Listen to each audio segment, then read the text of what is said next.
Welcome to DD9 వార్త. ఒక్కసారి evening news update చూసే ప్రయత్నం చేద్దాం. ప్రధానంగా కనిపిస్తున్న ఈవినింగ్ న్యూస్ ఈరోజు అంటే ఒక 2 రోజులుగా వర్షం తగ్గింది. మళ్ళీ ఈరోజు పూర్తి స్థాయిలో పొద్దు నుంచి ఎడతెరిపి లేకుండా కొన్ని జిల్లాలలో వర్షం పడుతుంది. సో ఆ విషయాలు కూడా ఒకసారి ఏ విధంగా ఉన్నాయో తెలుసుకునే ప్రయత్నం చేద్దాం. ముందుగా దిశలో ఏ విధమైన ఈవినింగ్ అప్డేట్స్ వచ్చినాయో చూసే ప్రయత్నం చేద్దాం. ప్రధానంగా ఇటు మనకి ఇప్పుడు అయితే వినాయక చవితి వస్తుంది కాబట్టి ప్రధానంగా దాంట్లో అంటే గతంలో వినాయక చవితి అనేది అంటే సంబరాలుగా ఇష్టంతో 5-10 ఇచ్చుకొని జరుపుకునే వైనం మనకు కనిపించింది. కానీ ప్రస్తుతం ఈ గల్లీకోటి వినాయకుడు నిలబెట్టడం వల్ల లేకపోతే అపార్ట్మెంట్లో చిన్న చిన్న గ్యాంగులు ఏర్పడేది ఒక సిండికేట్గా మారుతున్న వైనం మనం కనిపిస్తూ వస్తుంది. అంటే డబ్బులు బలవంతంగా వసూలు చేయడం జనరల్గా ఏంటంటే చందా అనేది ఇష్టంతో ఇవ్వాలి. కానీ గత కొంతకాలంగా ఇది ఏమవుతుందంటే ఒక సిండికేట్గా వ్యాపించి బలవంతంగా వసూలు చేస్తున్నారు. టోల్ గేట్లు పెట్టిన వైనం కనిపిస్తుంది. సో ఇక్కడ మనం ఒక చిన్న ఒక పిక్ చూస్తే ఒక కాలనీకి చెందిన వాళ్ళు ఒక కాలనీకి చెందిన వాళ్ళు ఒక టోల్ గేట్ ఆ కాలనీకి ఎంట్రీ అయ్యే ముందు ఎంట్రీ కావాలని మీరు ఖచ్చితంగా ఆ చందా ఇచ్చి ఎంట్రీ కావాలన్న విధంగా కూడా వాళ్ళు అక్కడ టోల్ గేట్ ఏర్పాటు చేయడం జరిగింది. సో దాని గురించి ఒకసారి పూర్తిగా తెలుసుకునే ప్రయత్నం చేద్దాం. గణపతి టోల్ ట్యాక్స్ కాలనీలో పిల్లల toll gate trend Vinayaka Chavithi special చందాలు సోషల్ మీడియాలో వీడియో వైరల్. అంటే సో మనం అంటే రెండు ఇక్కడ చూడొచ్చు, అక్కడ పిక్ చూడొచ్చు. ప్రధానంగా ఏమవుతుందంటే సో ఇష్టం అంటే చందా అనేది ఎవరి ఇష్టం వాళ్ళు ఇచ్చే వాళ్ళు ఇస్తారు, ఇవ్వని వాళ్ళు ఇవ్వరు. రకరకాలు ఉంటాయి, రకరకాల కారణాలు ఉంటాయి. కానీ ఏమవుతుందంటే ఇప్పుడు ఈ ఒక ట్రెండ్లా అయిపోయింది. చిన్నపిల్లల నుంచి పెద్దవాళ్ళ దాకా అంటే బలవంతంగా వసూలు చేసిన వైనంగా అంటే ఇబ్బంది పెడుతున్నారు చాలా వరకు.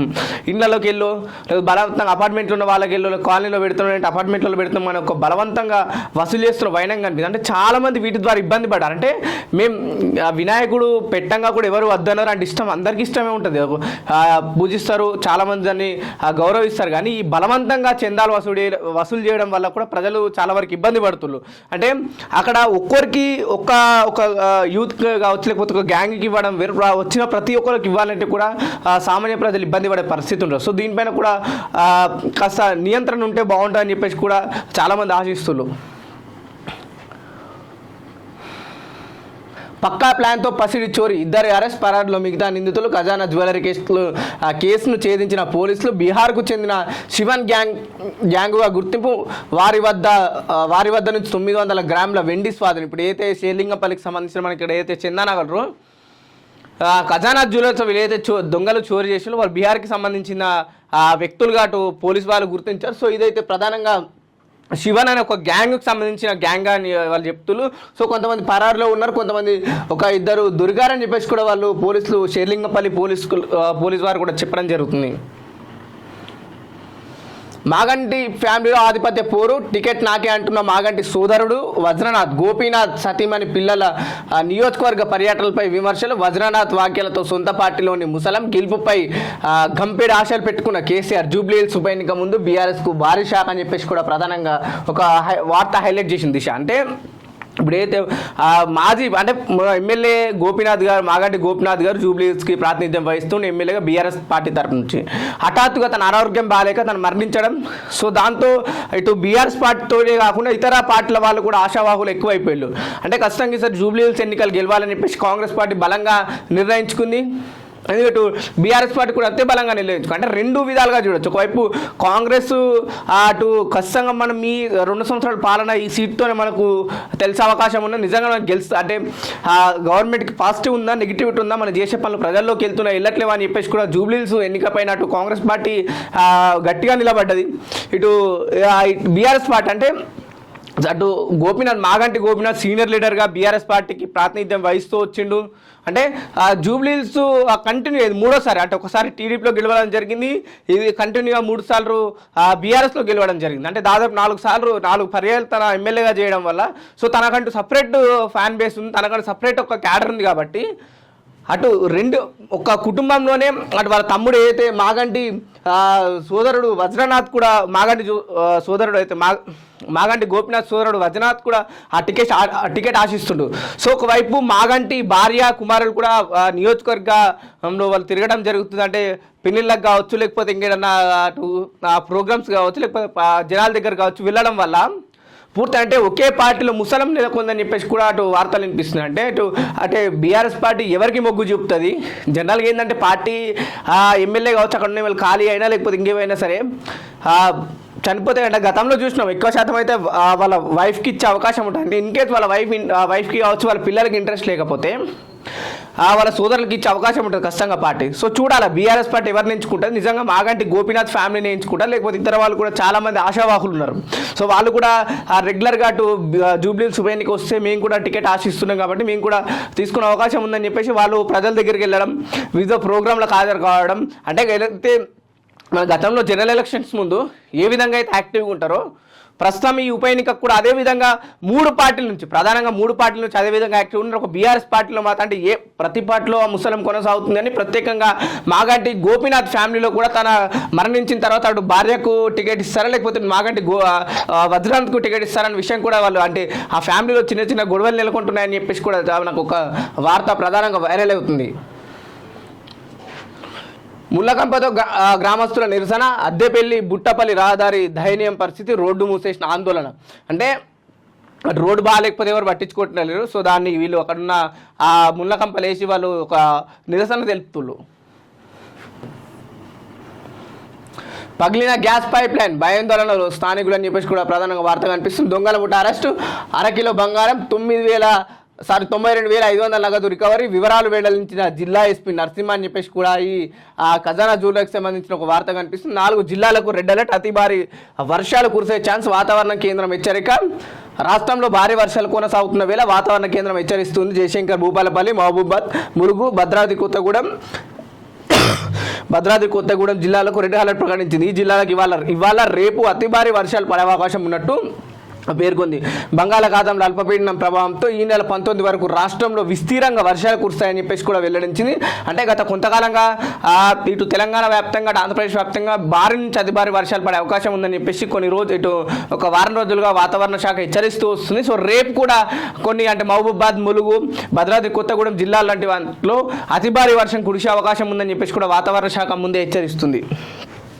థియేటర్లోకి నీళ్లు, కూలీ సినిమా ప్రదర్శన నిలిపివేతలు, ఆదిలాబాద్ జిల్లాలో ఘటన వైరల్. అంటే ఈ వర్షం కారణంగా కూడా థియేటర్ పార్కింగ్ ఏరియాలోకి లేకపోతే థియేటర్ కింద ఉంటుంది కదా ఇప్పుడు ఆ నేల టికెట్ అట్లాంటి దాంట్లో అక్కడ కూడా నీళ్ళు వచ్చేసినాయి. సో దాంతో కూలీ సినిమా రజనీకాంత్ గారి సినిమాగా నిలిపివేయడం జరిగింది థియేటర్లోకి నీళ్ళు రావడం వల్ల. ఆటోపై కూలిన చెట్టు, డ్రైవర్కు స్వల్ప గాయాలు, భూపాలపల్లిలో తప్పిన పెను ప్రమాదం చెప్పేసి కూడా ప్రధానంగా దిశలో ఇచ్చిన హైలైట్స్. ఒకసారి ఆంధ్రప్రభలో ప్రధానంగా వచ్చిన వార్తలు చూసే ప్రయత్నం చేద్దాం. వాజ్పేయి స్మరణలో అటల్జీకి ఘన నివాళి,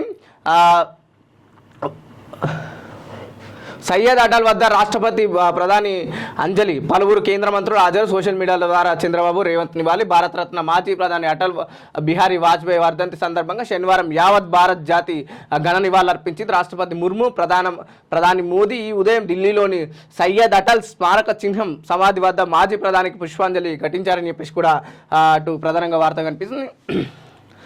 హై అలర్ట్, అప్రమత్తంగా ఉండాలి, ప్రాణ నష్టం జరగకుండా చూడాలి, లోతట్టు ప్రాంత ప్రజలను సురక్షిత ప్రాంతాలకు తరలించాలి. మరో 3 రోజులు వర్షాలుంటాయి. లో లెవెల్ బ్రిడ్జులు, కాజ్వేలపై నుంచి రాకపోకలు నిషేధించండి. ఎన్డీఆర్ఎస్ బృందాలతో సహాయక కార్యక్రమాలు, పారిశుద్ధ్య పనులపై ప్రత్యేక శ్రద్ధ చూపాలి, అత్యవసర మందులు, బెడ్లు సిద్ధం చేయాలి. టెలికాన్ఫరెన్స్లో జిల్లాల అధికారులకు సీఎం రేవంత్ ఆదేశాలు. అంటే ఈ గత 2-3 రోజుల వర్షం భారీగా ఉంది కాబట్టి సో రేపు ఎల్లుండి ఉండే అవకాశాలు ఉన్నాయి. సో దాంతో ఎన్డీఆర్ఎస్ కూడా ఈ 2 బృందాలు అప్రమత్తంగా ఉండాలి. అటు హైడ్రా కూడా అప్రమత్తంగా ఉండాలి. ఖచ్చితంగా వైద్యాధికారులు కూడా ఎవరైతే లీవ్లో ఉంటారో వాళ్ళు తక్షణమే వాళ్ళ సెలవులు క్యాన్సల్ చేయండి. అందరినీ ఆ విధుల్లో హాజరుండమని, ఎందుకంటే ప్రజలకు ఇబ్బంది కలగకూడదు, ఎటువంటి ప్రాణ నష్టం కలగకూడదు. ఏదైతే చిన్నపాటి బ్రిడ్జులు ఉంటాయో లేకపోతే చిన్నపాటి కాలువ నుంచి ఆ చిన్న రోడ్లు ఉంటాయో పూర్తిగా వాటిని ఆ రోడ్ని నిలిపివేయండి, రాకపోకలు ఆపేయండి అని చెప్పేసి కూడా సీఎం ఈ భారీ వర్షం ఉన్న కారణంగా వరదలు వచ్చే అవకాశం ఉన్నాయని చెప్పేసి కూడా ముందు జాగ్రత్తలతో అటు జిల్లా అధికారులు, జిల్లా కలెక్టర్లతో కూడా మాట్లాడిన వైనం మనకు కనిపిస్తుంది.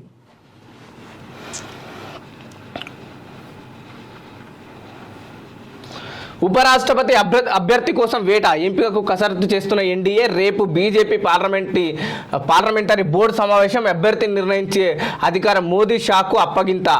అంటే ఇప్పుడు ఉపరాష్ట్రపతి రాజీనామా అయితే ధన్ఖడ్ గారు రాజీనామా చేసిన తర్వాత పూర్తిగా దేశ రాజకీయాల్లో కాస్త చర్చ నడుస్తుంది.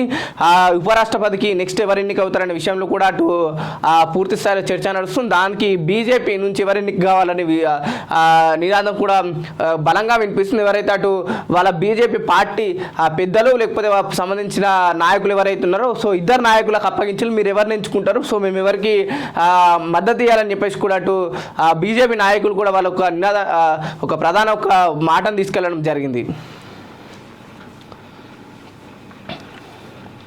సీడ్ గణేష్ మనసారా పూజిద్దాం, హరిత విప్లవం సాధిద్దాం, సరికొత్త ప్రతిమల తయారీ ఉచితంగా అందజేస్తాం. జోగిన్పల్లి సంతోష్ గ్రీన్ ఇండియా ఛాలెంజ్తో సరికొత్త ధీమా, మట్టి గణపతి పర్యావరణానికి మేలు, రండి చేతులు కలపండి అంటూ జోగిన్పల్లి సంతోష్ పిలుపు అని చెప్పేసి కూడా ప్రధానంగా ఒక వార్త కనిపిస్తుంది. కడెం ప్రాజెక్టుకు వరద పోటు, 16 గేట్లు ఎత్తివేత, దిగువకు 1.5 క్యూసెక్కులు పైగా నీటి విడుదల, దిగువ ప్రాంత ప్రజలు అప్రమత్తంగా ఉండాలి, అధికారుల హెచ్చరికలు అని చెప్పేసి కూడా ఈ వర్షానికి సంబంధించిన వార్తలు కూడా ప్రధానంగా మనకు కనిపిస్తున్నాయి.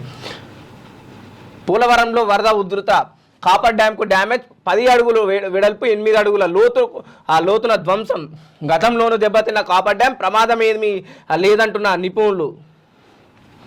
మహాలక్ష్మిలకు సంతోషం, ఏపీలో బస్సులు కిటకిట, ఉచిత బస్సు పథకం ఎంతో ఉపయోగం, మహిళా ప్రయాణికులతో బస్టాండ్లలో రద్దీ, స్త్రీశక్తి పథకాన్ని ప్రశంసిస్తున్న ఆడపడుచులు, సీఎం చంద్రబాబుకు థ్యాంక్స్ చెప్పిన మహిళలు. అంటే ప్రధానంగా ఈ మహిళలకు ఉచిత బస్ స్కీమ్ అనేది చాలా వరకు తెలంగాణలో కూడా మేలు జరిగింది, కర్ణాటకలో కూడా అటు అమలు అవుతుంది.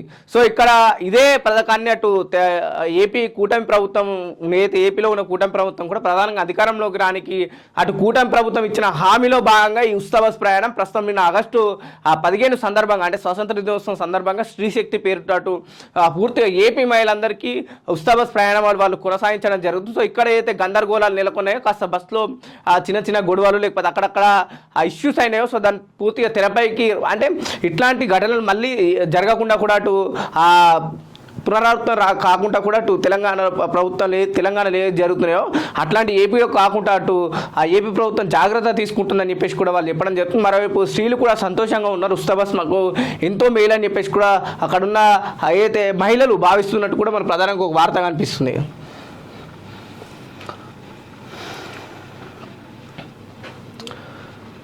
పుతిన్ ట్రంప్ తొలి భేటీ 3 గంటల పాటు శాంతి చర్చలు, ఇరువురి మధ్య కుదిరిన ఏకాభిప్రాయం, అంతర్గతంగా ముగిసిన ట్రంప్ పుతిన్ చర్చలు ఇప్పుడంతా జెలెన్స్కీ చేతిలో ఉందని వెల్లడి, మరోసారి భేటీకి సన్నాహాలు, అక్కడే అన్ని విషయాలు తేల్తాయన్న పుతిన్. 5 ఏళ్ల బాలుడిపై లైంగిక దాడి, ఉప్పల్లో దారుణ ఘటన, ఈ నెల 12న బాలుడు మిస్సింగ్, బాలుడిపై అఘాయిత్యం, ఆపై హత్య చేసి నిందితుడు, పోలీసుల దర్యాప్తు, నిందితుడి అరెస్ట్, ఇంటికి సమీపంలో చెట్లు పొదల్లో మృతదేహం. యూపిక్స్ కుంభకోణం, అధిక వడ్డీ ఆశ చూపి భారీ వసూళ్లు, వెలుగు చూసిన 353 కోట్ల స్కామ్, తీవ్రంగా నష్టపోయిన 183 మంది బాధితులు, పలు ఫిర్యాదులతో రంగంలోకి పోలీసులు, సుదీర్ఘ విచారణ, పోలీసుల అదుపులో నిందితులు, 3 నిందితులు అరెస్టు, బంగారం వెండి స్వాధీనం, కోట్ల రూపాయల విలువైన ఆస్తుల అటాచ్మెంట్ అని చెప్పేసి కూడా ప్రధానంగా ఒక వార్త చూడొచ్చు. ధర్మవరంలో ఉగ్రలింకులు కదలికలను కనిపెట్టిన నిఘా సంస్థలు, ఎన్ఐఏ అధికారుల ఆకస్మిక దాడులు, ఒక ఉగ్రవాది అరెస్ట్, 16కు పైగా సిమ్ కార్డులు స్వాధీనం, ఉగ్రలింకులపై వివరాలు సేకరిస్తున్న అధికారులు. అంటే ఈ ఉగ్రవాదం పైన కూడా పెద్ద ఎత్తునట్టు ఎన్డీఏ ప్రభుత్వం కూడా ఒక ఉక్కుపాదం మోపింది అనుకోవచ్చు. అంటే ఈ రీసెంట్గా ఏపీలో ఒక పాకిస్తాన్ చెందిన ఒక గూఢచారి కూడా దొరకడం, సో దాంతో అక్కడ ఉన్న ఎన్ఐఏ బృందాలు కూడా పెద్ద ఎత్తున మళ్ళీ అంటే ఒక అలర్ట్గా ఉండి ఎక్కడి నుంచి ఏ విధంగా ఆపరేట్ అవుతుందని చెప్పేసి కూడా ఉగ్రవాదం మీద వాళ్ళు ఎక్కువ చర్యలు తీసుకోవడం జరుగుతుంది. సో నిన్న ఏదైతే ఆగస్టు 15 సందర్భంగా అంటే ఈరోజు వీళ్ళు ఒక ధర్మవరంలో కూడా ఉగ్రవాదితో లింక్ ఉన్న ఒక వ్యక్తిని పట్టుకోవడం జరిగింది. తన దగ్గర దాదాపు 16కి పైగా సిమ్ కార్డులు స్వాధీనం చేసుకున్నారని చెప్పేసి కూడా ప్రధానంగా వార్త కనిపిస్తుంది. అంటే పూర్తిగా మనకి ఈవినింగ్ న్యూస్ అప్డేట్స్ వచ్చేసాయి. యాక్చువల్లీ ఈవినింగ్ న్యూస్ అప్డేట్స్ పూర్తిగా తెలంగాణ రాష్ట్ర వ్యాప్తంగా భారీ వర్షాలు ఉన్నాయి కాబట్టి అధికారులు అప్రమత్తంగా ఉండాలి, ప్రజలు జాగ్రత్తగా ఉండాలి. ఇట వరద అయితే లోతట్టు ప్రాంతాల్లో ఉన్న వాళ్ళు సురక్షిత ప్రాంతాలకు వెళ్ళాలని చెప్పేసి కూడా ప్రభుత్వం అటు అధికారులు కూడా సూచిస్తున్నారు. చూస్తూనే ఉండండి DD9 వార్త.